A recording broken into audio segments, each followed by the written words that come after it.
కొంచెం లోగో కిందికి అండి, కొంచెం లోగో కిందికి.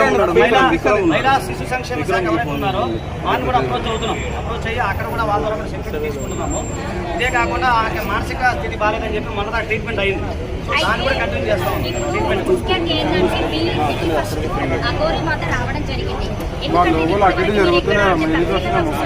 ఎక్కడ ఇవ్వలేదు, ఎందుకంటే రుద్రస్వామి గారు ముందు పడ్డారు, తర్వాత ఆజాద్ గారు రావడం వల్ల ఇదంతా జరిగింది. తర్వాత తను వచ్చారు, రాధిక గారు వచ్చారు ఫస్ట్ వైఫ్ అని చెప్పేసి.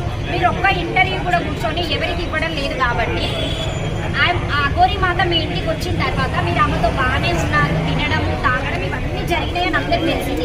అంటే ఫస్ట్ మీరు చేసిన తప్పు వల్లనే ఆ గోరి మాత జనాలు మాట్లాడుతున్నారు. దానికి తప్పు చేయలేదు.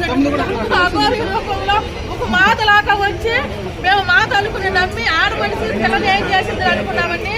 ఇంత రాక్షసులాగా ఆడవాళ్ళని హింసిస్తాయని అనుకోలేదండి. రాజుగా మాకు చూస్తే నాకు ఎంతో జాలిగా ఉందండి. ఆ పిల్లని అట్లా చేసి మోసం చేసే రాజుగా లాంటి వాళ్ళు ఎంతమంది ఉన్నారంటండి. అట్లాంటి వాళ్ళు నా పిల్లలు కూడా మోసం చేసేసి నా పిల్లని అమ్మేయాలని చూస్తాడండి. ఎవరైనా ఉన్నారని అనుకుంటున్నారా? ఖచ్చితంగా అనుకుంటానండి, ఎవరైనా పెద్దల హస్తం ఉందేమో నేను అనుకుంటున్నానండి. అంటే మీ దగ్గర మీ ఇంట్లో ఉన్నప్పుడు ఎప్పుడన్నా ఫోన్లు మాట్లాడము, ఎవరితోనన్నా చెప్పడము, ఇట్లా నేను అగోరిని తీసుకొస్తున్నా, అమ్మాయిలని ఇట్లా వశపరుస్తున్నాం కదా, ఇలా బలిస్తారని చెప్పేసి మాట్లాడుతున్నారు. ఒకవేళ రుద్రస్వామి గారు అలాగే ఆజాద్ గారు ఆ అమ్మాయి రాధిక ముందుకు రాకపోతే వర్షిణి అనే అమ్మాయి ఈ రోజు హైదరాబాద్ కు వచ్చేదా, లేకపోతే అమ్మాయిని ఎక్కడన్నా నరబలి లాగా ఇస్తారని చెప్పేసి మాట్లాడుతున్నారు. ఖచ్చితంగా నరబలి ఇచ్చేసేదండి రుద్రస్వామి గారు, ఈ రాధిక గారు, మాకు శశిదేవి భాను గారు, నెంబర్ 1 న్యూస్ వాళ్ళు, మీడియా వాళ్ళు అందరూ ఉండి మాకు సహాయం చేశారండి. శివరుద్ర స్వామి గారి వల్ల మా పిల్ల బయటపడిందండి. ఖచ్చితంగా నరబలి ఇచ్చేసేదండి. నరబలి ఇస్తాకే నా పిల్లని తీసుకెళ్ళిందండి. వీళ్ళు అమ్ముకుంటాకే అన్న ఒక్క నిమిషం కొంచెం మైండ్ కింద చేయాలన్నా మీరు.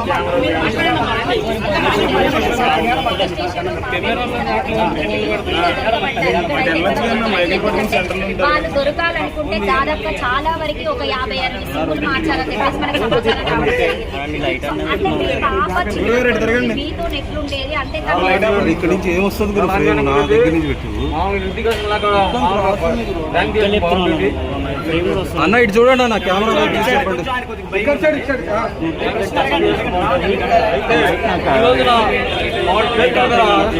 అన్న నాకు చీకటి పడుతుంది అన్న, నాకు వస్తలేదు కదా.